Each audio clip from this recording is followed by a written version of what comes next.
వైఎస్ఆర్సీపీ పార్టీయే గాని, జగన్మోహన్ రెడ్డి గారే గాని, ఆ పార్టీకి సంబంధించిన కార్యక్రమాల్లో పబ్లిసిటీ అనేది ఎంత పిచ్చి పీక్స్‌కెళ్ళిపోయిందనంటే, ఇప్పుడు ఈ వీడియోలో చెప్పుకొనబోయేవన్నీ కూడా కొన్ని ఉదాహరణలు.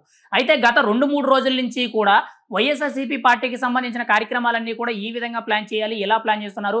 ముఖ్యంగా పెళ్ళిళ్ళ విషయంలోనే కానీ, చావుల విషయంలోనే కానీ, శవాల దగ్గరే కానీ, అంతకంటే కూడా ఎక్కడైనా ఎవరి మీదైనా దాడులు జరిగితే గానీ, వీటి మీద జగన్మోహన్ రెడ్డి గారు పర్యటనకు వెళ్తున్నారు తప్పితే, ఎక్కడా కూడా ప్రజా సమస్యల మీద గానీ, ప్రజలకున్న ఇబ్బందుల మీద గానీ, నేరుగా రోడ్డు మీదకొచ్చి ఆయన ఎక్కడా పోరాడడం లేదు. కనీసం అసెంబ్లీలోకి వెళ్లి కూడా ఆయన మాట్లాడడం లేదు. ఎక్కడా కూడా అసెంబ్లీకి వెళ్లి ఇలా ప్రజా సమస్యల మీద గొంతిప్పిన ప్రస్తావనలైతే లేవని చెప్పి కొన్ని విమర్శలైతే ఇప్పుడు సోషల్ మీడియాలో విపరీతంగా వైరల్ అవుతున్నాయి. అయితే తాజాగా చూసుకుంటే జగన్మోహన్ రెడ్డి గారు గత 8, 9 నెలల నుంచి కూడా చాలా సందర్భాల్లో పెళ్లిలకు హాజరవ్వడం జరిగింది. ఉదాహరణకు మనం చూసుకుంటే అవనిగడ్డ మాజీ ఎమ్మెల్యే, ముఖ్యంగా మాజీ మంత్రి జోగి రమేష్ గారి ఇంట్లో శుభకార్యానికే గానీ, రీసెంట్‌గా బుగ్గన రాజేంద్ర గారి ఇంట్లో శుభకార్యానికే గానీ, భీమవరం నియోజకవర్గంలో ఉన్న వైసీపీ నాయకుల శుభకార్యానికే గానీ, ఇంకొక వేరే వైసీపీ నాయకులు ఎవరైతే ఉన్నారో వాళ్ళ ఇళ్లలో జరిగే శుభకార్యాలు, వివాహ కార్యక్రమాలు ఏవైతే ఉంటాయో వాటికి జగన్మోహన్ రెడ్డి గారు ఎప్పుడూ గతంలో హాజరయ్యేవాళ్ళే కాదు. కానీ ఇప్పుడు ఆయన హాజరవ్వడం జరుగుతుంది. పైగా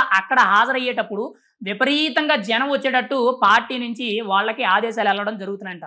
అంటే మీ పెళ్లి కార్యక్రమంలో జగన్మోహన్ రెడ్డి గారు వస్తారు. ఆయన వచ్చేటప్పటికి కనీసం తక్కువలో తక్కువ 30,000 నుంచి 50,000 మంది వరకు కూడా అక్కడ ప్రజల్ని చూపించండి, విపరీతమైన క్రౌడ్ చూపించండి. దాంతోపాటు ర్యాలీలు చేయండి. ర్యాలీలతో పాటు ఇరుకు రోడ్లో ఒక జంక్షన్‌లో బాగా హడావిడి బాంబులు పేల్చడాలు, ఇలా రకరకాలుగా పబ్లిసిటీ స్టంట్లు చేయండి అని చెప్పి పార్టీ హైకమాండ్స్ నుంచి ఇప్పుడు ఎవరైతే పెళ్లిళ్ళు చేసుకోబోతున్నారో వాళ్ళు జగన్మోహన్ రెడ్డి గారికి ఇన్విటేషన్ ఇస్తారు కదా, వాళ్ళకి పార్టీ నుంచి ఇన్‌స్ట్రక్షన్స్ అనేవి ఈ విధంగా వెళ్ళడం జరుగుతున్నాయని చెప్పి ఒక వార్త అయితే వైరల్ అవుతుంది. జగన్మోహన్ రెడ్డి గారు వచ్చేటప్పుడు పర్యటనలో జనం ఏదైతే అవసరం అవుతారో వాళ్ళని తీసుకురావడానికే గానీ, వాళ్ళ బళ్ళల్లో పెట్రోల్ కొట్టడానికి, వాళ్ళకి బిర్యానీ ఖర్చులకు ఇవ్వడాలకు ఏవైతే ఇటువంటి పబ్లిసిటీ స్టంట్స్ ఉంటాయో వాటికి సంబంధించిన ఖర్చంతా కూడా పార్టీ నుండే ఇస్తుంది. 1,00,000 కావాలితే 1,00,000, 2,00,000 కావాలితే 2,00,000, 3,00,000 కావాలితే 3,00,000, ఎంతైనా కానీ పార్టీయే భరిస్తుంది. ఈ పబ్లిసిటీ స్టంట్ అనేది చేయండి అంటే దేనికోసం అనంటే జగన్మోహన్ రెడ్డి గారు ఓడిపోయినా కానీ ఆయనకి ఎక్కడికి వెళ్ళినా కానీ ప్రజాదరణ అనేది తగ్గలేదు. ఆయన్ని ప్రజలు ఇప్పటికీ కూడా సీఎం అని చెప్పి కలవరిస్తూనే ఉన్నారు. ఆయన మళ్ళీ సీఎం అవుతారు, ప్రజల్లో ఆ ఆదరణ ఉంది అని చెప్పుకునే విధంగా ఒక ఫ్రీ పబ్లిసిటీ అనేది, ఒక సెల్ఫ్ డబ్బా కొట్టుకునే విధంగా ఈ విధమైన పబ్లిసిటీ చేయడం జరుగుతుందని చెప్పి తెలియజేయడం జరుగుతుంది.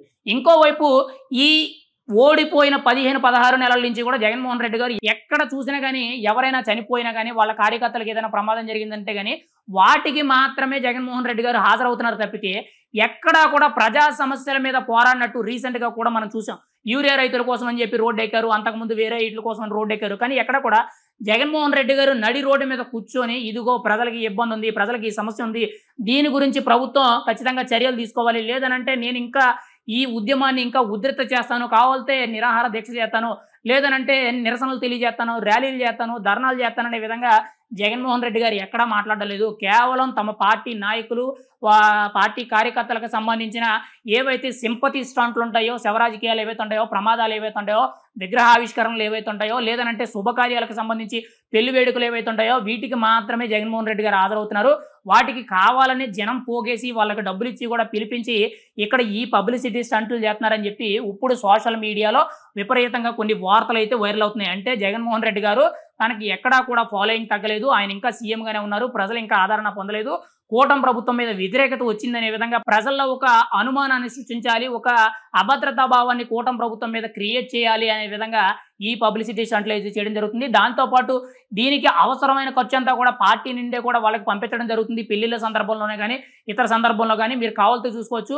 ఒక పెళ్లి వేడుకలకు వచ్చినప్పుడు ఏ రాజకీయ నాయకుడని కానీ సింపుల్గా వచ్చి సింపుల్గా వెళ్ళిపోయేటట్టు ప్లాన్ చేసుకుంటారు. క్రౌడ్ పుల్లింగ్ లేకుండా, ఇబ్బంది పడకుండా, ఎక్కడా కూడా చెమట పట్టకుండా జస్ట్ అలా వెళ్ళి ఆశీర్వదించి ఒక ఫోటో దిగి మళ్ళీ వెళ్ళిపోవడం జరుగుతుంది. కానీ జగన్మోహన్ రెడ్డి గారు వచ్చిన ప్రతిసారి కూడా భీమవరంలో జరిగిన పెళ్లి వేడుకలకి వైఎస్ఆర్సీపీ నాయకులు సంబంధించిన పెళ్లి వేడుకలు ఏవైతే ఉన్నాయో వాటికి కానీ, లేదంటే బుగ్గన రాజేంద్ర గారికి సంబంధించిన కానీ, అంతకుముందు జోగి రమేష్ గారి ఇంట్లో జరిగిన పెళ్లి వేడుకలకే కానీ ఎక్కడికి వచ్చినా కానీ వైఎస్ఆర్సీపీ పార్టీ జెండాలు, పార్టీ నాయకులు, కార్యకర్తలు అందరూ కూడా అక్కడ రోడ్ల మీదకి వచ్చి విపరీతంగా ధర్నాలు, నిరసనలు, ర్యాలీలు తెలియజేస్తున్నారంటే ఒక రకంగా ఇప్పుడు సోషల్ మీడియాలో ఏదైతే వార్త వైరల్ అవుతుందో అది ఒక రకంగా నిజం అని చెప్పి మనమైతే అనుకోవచ్చు. అందులో ఎటువంటి సందేహం లేదని కూడా మనమైతే చెప్పుకోవచ్చు.